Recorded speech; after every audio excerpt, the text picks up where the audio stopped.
We begin Parsha Shmos. Moshe, little baby Moses, is floating in the river, comes into the hands of Basia, the daughter of Paro. The daughter of Paro looks at this Jewish child, screaming, looking for someone to hold it, to nurse it. And Basia gives it to several of the Egyptian maidservants. And Moshe doesn't stop his crying. He will not take to the breast milk or to the breasts of the Egyptian women. So Miriam, his sister, says to Basia, "Let me bring perhaps one of the Jewish maidservants."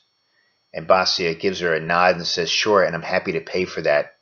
And so there you have the first time in history a Jewish mother gets paid from nursing her own Jewish child. Yocheved, Moshe's natural birth mother, is paid to give breast milk to Moshe. And the halacha is that if a Jewish baby needs to be nursed by Egyptian milk, by obviously an Egyptian woman, he's allowed to. But if there's a Jewish woman available that can breastfeed the child just the same, that he should go to the Jewish woman. Why? Because Egyptian milk leads to timtum halev, which translated means it adds layers of thickness to the heart.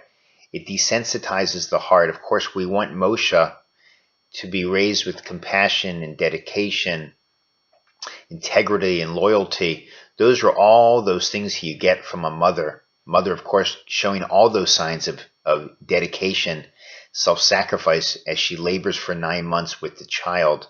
Those characteristics are passed through at the beginning through the breastfeeding from Jewish milk, pure, unadulterated Jewish milk. The problem, of course, is that as we get older, we end up finding other forms of milk to be yainik from, to nurse from.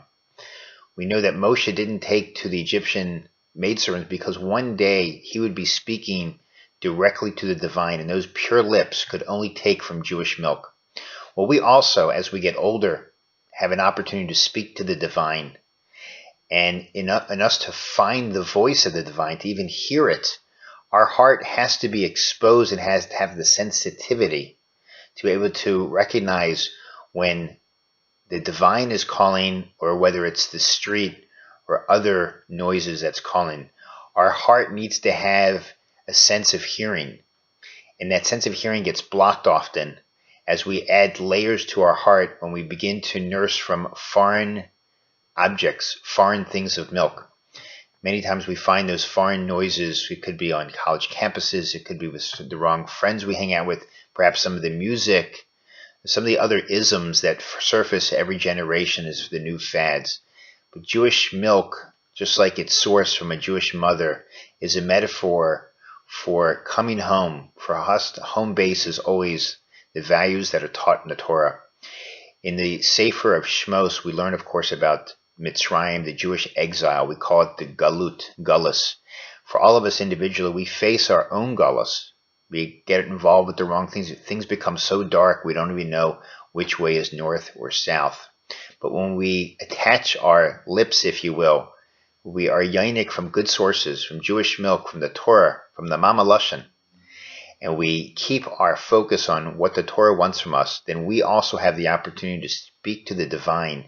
And ultimately, when we hear the words of the divine, that can only lead to the geula, to our own redemption. The bracha is that we have the sensitivity to hear from the lips of the divine, so to speak, so that we can hear it, be connected to it, and also have the benefit of being nursed from the good milk in life. A good Shabbos.